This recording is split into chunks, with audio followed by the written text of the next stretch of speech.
Join me as I show you how to do different types of triangles using brick stitch, whether or not you want to do an equilateral triangle, all sides the same, or an isosceles where two sides are longer than the other.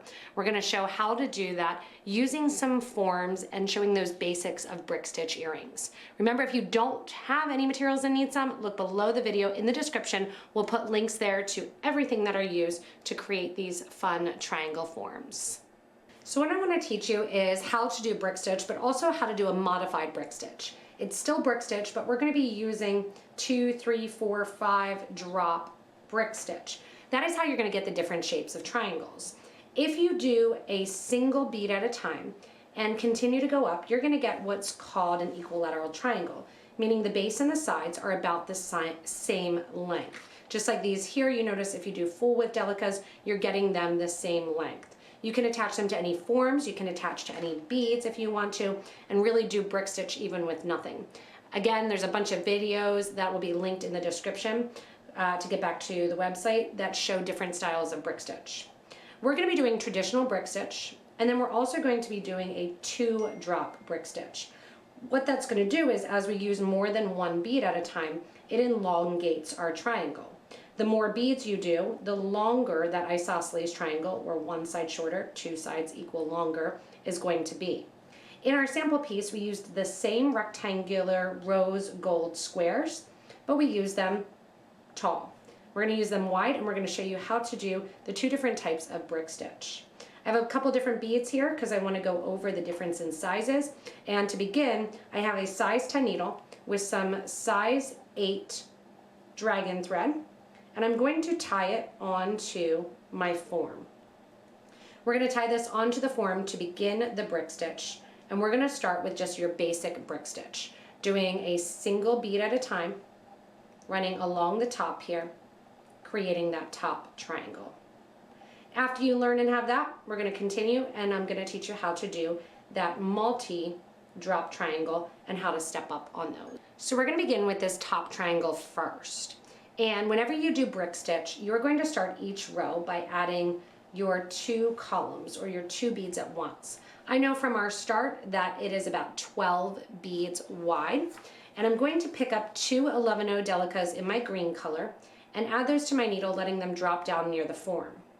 From here, I'm going to go underneath the form, and we are going to sew back up through bead number 2 toward bead number 1. Once you do that, the thread loops around the form, as you can see here. Ready? I'm pulling slowly. That loop goes around the form, and bead number 2 sits right next to bead number 1. Now, I'm going to go back and show you how to correct it so bead number 1 sits nicer, but to just learn brick stitch, we're going to continue on and we'll show that the second row. From here, you're going to add 1 more bead each time, sewing through the form, and you can see how I kind of pinch my fingers so that way the bead stays to the top of the form. And then we go back through the bead toward the bead before it. The loop will go around here, your form, pull nice and tight. You can see that it's moving along the form. That's totally fine. It doesn't need to be very tight there until we get going. Bead goes on, go through the form, hold your fingers so that the bead doesn't fall below the form. The thread gets wrapped around, and then you're sewing up through the bead toward the bead before it. So in this case, we're sewing toward bead number 3 up through bead number 4. That's going to get it so the holes sit right there on the vertical. Continue on. This is 1, 2, 3, 4 beads. Continue on adding 12 beads if you're using the same. We're getting to the end of your form. Here, when I change it the other way, I used 11 OC beads, and I had 6 on the form here. So continue finishing up your first row. Once you are done your first row of your brick stitch here, you have added 12 Delica beads. You also have created 11 thread bridges. Now, what is a thread bridge? The thread bridge right here that I'm sewing underneath is the thread that connects one bead to the other. So the thread that connects bead 1 to bead number 2 that sits at the bottom is bridge thread number 1, number 2, number 3, and so on. You're going to end up with 11 bridge threads when you have 12 beads, because there's 11 opportunities for the thread to connect the beads.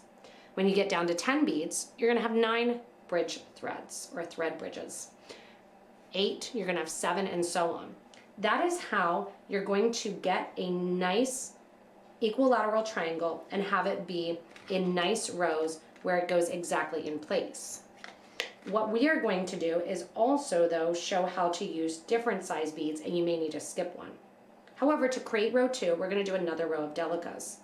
We have 11 bridge threads connecting those 12 beads, and we're going to use all 11 of them, and we're going to put on 11 more beads.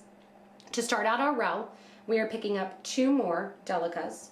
We are going to skip over bridge thread number 1, and we're going to sew through bridge thread number 2. Every time you start a brick stitch row, you're going to add 2 columns, or 2 beads in this case, 1 and 2, and you're going to sew back up through number 2. Now you'll notice number 1 doesn't quite sit nice. It kind of sits on an angle and not sitting correctly on the piece. To make that better, what we're going to do is we are going to go back down through bead number 1. You're going to sew underneath bridge thread number 1. Sew back up through bead number 1 to straighten that out and see how it goes nice and straight there then. Back down through bead number 2. Once again, underneath through the bridge thread there. And then back up through bead number 2. And you can see I turn it a lot in my hands as I'm working with brick stitch, whatever angle I can do. Notice how the thread just kind of popped out there? It means that I didn't get underneath my bridge thread, or I sewed back out through. That's why that thread came out. That was a good example. The other reason why we're putting on 2 beads at once, I'll show in row 3 as we do it. We're doing that because we don't want thread to show along the side. So by putting on 2 beads, we don't have any thread showing along the side, even though you have to backtrack to get that first bead to sit correctly. From here, you're going to add a bead, go to the 3rd bridge there. I'm adding my 3rd bead. So underneath that thread bridge, the bead pops in and you sew back up through the bead. From here then, you're going to continue on. That's bead number 3. I have bead number 4 to go on, sewing underneath that bridge thread and back up through. Again, continuing on until you have your 11 beads on total. As we get ready to do our next row, I'm going to show you what happens if you choose a bigger bead. I don't have a room with my 11-0 seed beads because they are wider than 11-0 Delicas to put in my next row 10 beads, because remember we have 12 and then we have 11. There's not room to put 12 of those there, which you can see here. We're going to only end up with 8 beads going in to that space. So we're going to actually skip over some bridge threads. So I love this example because it is kind of all-encompassing to answer a lot of brick stitch questions. We're going to add 2 beads, just like we've been doing, and we're going to skip over 1, 2, into the 3rd bridge thread. We're going to go back up through number 2, towards number 1, and then we're going to straighten out number 1, going back down number 1, underneath bridge thread number 1, then back up through 1 again, and then once again back down through number 2. While making this sample during our live Twitch event, we actually learned a bunch of people do it different ways. Some people go from bead number 1 and just skip bead number 2. I like to make them sit correctly. Now I'm going in, adding number 3, and going into the next bridge thread. Basically, as you add these beads, learning when to skip bridge threads and when it doesn't fit, you're going to look and see how they line up. Does it line up there? Is there space? If not, you want to skip that bridge thread, because again, we're only going to do 8. So in this case here, I'm going to skip over the next bridge thread and go to the next one down, adding in those beads as we go along. You can see as you get smaller and smaller in the design, the triangle is going to automatically get smaller. If you don't want it to get smaller and you want to keep the same amount of beads, what you need to do is add 2 beads at the start and go through your first bridge thread rather than skipping over that first one. Again, we have other videos showing how to do this. As I go in and add my last one of my 11-0 seed beads here, I am done with row 3, and now row 3 has 8 beads, which means it's going to have 7 bridge threads. I'm going to go in and do another row of 11 O's, which is going to consist of those 7 beads. And then we're going to go back to Delicas, and I'll show you how we add extra to our bridge threads if we don't have enough to fill the space. So I've continued with my triangle, and I just let it have like a little bit of extra space there. You could have popped in one more Delica at the end and shared that same bridge thread, having 2 go through that one. But I kept it after my 7 green beads to go 5 or 6, 5, 4, 3. You can see that color change. And now I'm to the top, and I only have 2 beads left to go. I'm not going to go down to 1. We will do that at the bottom, and I'll show you how to do that. I'm going to pick up an 11 OC bead just to match the sample piece and my wire guard, going through the wire guard and coming back out the other side. So this is when I'm down to 2. So remember, we're going lower and lower and lower with our count. I'm coming out of the end of the row that had 3. I add 1 bead, my wire guard, I add another bead, and that finishes off my triangle coming down through the side here. Once I'm down through the side here, then you can see this is how I'm going to attach to my ear wire along the top of the earring. From here, I'm going to sew my needle and thread back down toward the end of the triangle, tie a knot because I have the green thread with the green beads, and then burn that off to the end of the thread there. We'll tie another piece along, and we're going to make, instead of the equilateral triangle, we're going to show you how to make an isosceles triangle, or one that's longer next. So now we're going to get an exaggerated triangle, or one that's a little bit longer. If you want to go really long, you increase the amount of beads that you add at a time. What we're going to be doing is called 2 drop, but I want to show that this goes in the whole way to a 5 drop. 1 drop, 2 drop, 3, 4, 5. The more beads you put on at a time, the longer your triangle, or the longer the sides of the triangle will get. So however many beads you put on at each row is going to determine the length of your triangle. We're going to do it here with a 2 drop, showing that length, and explain how to do a step up when you're doing a multi-drop bead, because you want that row to be nice. So the first thing we're going to do is add our 2 beads at a time for our first column. The first one is going to be 1, 2, 3, 4, 5, 6, 7, 8, 9, 10 columns. Remember, we use smaller Delicas along the top row, and then we use 12. There's room for 10 of the 11 O's. Column 1, we're going to use 2 beads. Column 2, we're going to use 2 beads. So just like normal brick stitch, you're starting out with the first 2 columns on, or the first 2 beads. This one just happens to have 2 beads stacked one on top of one another. We're going to go through our form, pushing those beads down, and we're going to step up back through beads 3 and 4 and bring our needle out before bead number 2. What this is going to do is get our beads to sit right along the form, stacked 2 high. Now once again, remember that first row always sits a little bit off because you haven't gone through and made it stabilized. For this, what I'm going to show you is we're going to go back through row number 1. We didn't do this on the start. We're going to go underneath the form, and now here is a cool little step up when you're using multi-drop. We actually came up with this during Twitch, which is awesome. So normally you have to go back up through row number, or column number 1, and then do column number 2 again. But when you do 2 drop, you can go back up through bead number 1 from column number 1, and then you can jump over to bead number 2 on column number 2. Take that over, give a nice tight pull, and you'll see that space disappear and those beads come together. I'm going to do the rest of this row here, 2 beads in each column. Here's column number 3, going through, pushing those beads towards the front, looping around, sewing back up through both beads instead of 1 bead. So it's the exact same thing, you're just using 2 beads. I'll show you how to do that straightening out as we do our second row after this first one. So I'm continuing on here, adding 2 beads at a time instead of 1, sewing back up through those 2 beads and getting them in line. I'm going to continue, this is 4, until I have 10 complete columns in row number 1. After this initial 2 drop row, with the 10 columns wide. Our next one is going to be 11. And just like this one, we're gonna do 2 drops. So we're gonna put on 2 Delicas at once. So we have column number 1 and we have column number 2.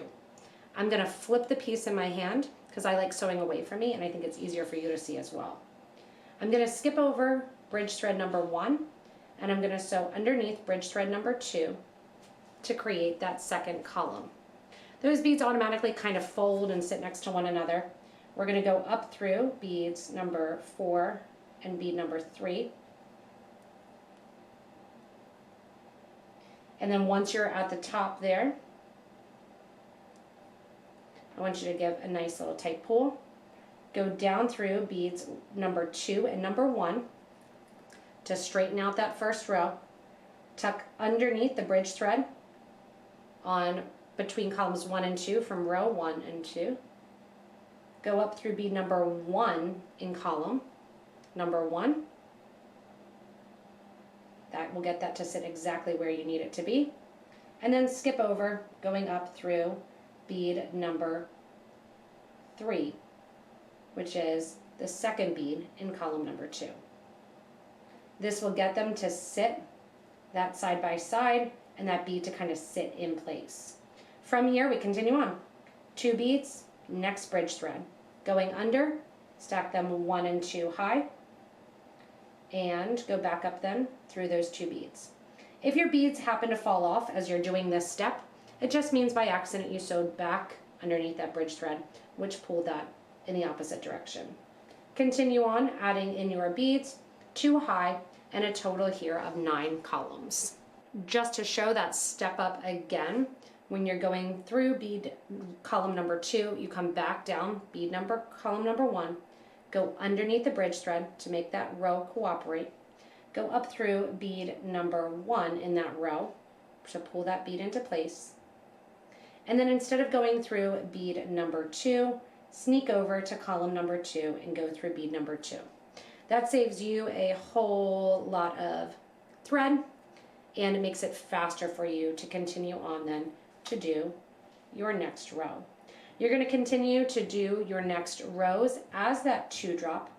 If you want to make the triangle different in shape and make the sides longer, you can increase to 3 drop, 4 drop, etc. as you continue on. That's how this one got really long. We increased 1, then to 2, then 3, 4, 5, increasing that long and lengthwise. When you are down to your final bead, and you can see that fun triangular, almost like ice cream cone shape going on. Again, if you do more drops, you get a more drastic, the more beads you add per row. From here, when I get to my single bead, now I don't want to put on a single bead and go underneath the bridge thread because you're going to see the thread on the side. It's an option. You can do a drop from here, but all I'm going to do is put on 1 bead because I'm at my row where I'm my 1 single bead. I'm coming out of column number 1, I go down column number 2, and the last bead is the only one that sits with the hole facing the opposite direction. From here, I'm going to weave through my design, going up through that brick stitch till I get my needle and thread back to the same spot and then burn off my extra thread ends. Once you're done there, you're going to go in, take your ear wire, open it up, slide on your wire guard for that nice professional look, and close this up. If you want to, you can string beads going the opposite way. You can put something inside the frame. You can do it to the right or to the left and really have fun changing up the brick stitch. Here, when I did it lengthwise so that the ear wire would sit in the middle, I just took some 24 gauge wire, wrapped one way, put a bead on, made a loop, wrapped around it. You can see that wire coming down, wrapped around, and that's a shorter way kind of to do the triangle. And if you want it to be equilateral, meaning all sides the same, you could just do 1 single drop rather than increasing the drop size as you do them. So hopefully this video shows you a lot of different ways to go in and manipulate the brick stitch when you're creating triangles to make different shapes and different lengths of triangles. Thanks so much for joining me and having fun learning how to do brick stitch and multi-row brick stitch, so that way you can do that multi-drop and get a different shape to your triangle. There are so many options that you can brick stitch around, and we have lots of other videos too. If you click below the video here, there's a description that will have a link to get back to our site. That also will have other helpful videos that you may want to watch to learn how to do some triangles more in depth or other techniques. If you haven't yet, hit that little subscribe button so you don't miss anything from us here at Potomac Beads. Thanks so much for tuning in, and stay tuned for more inspirational designs.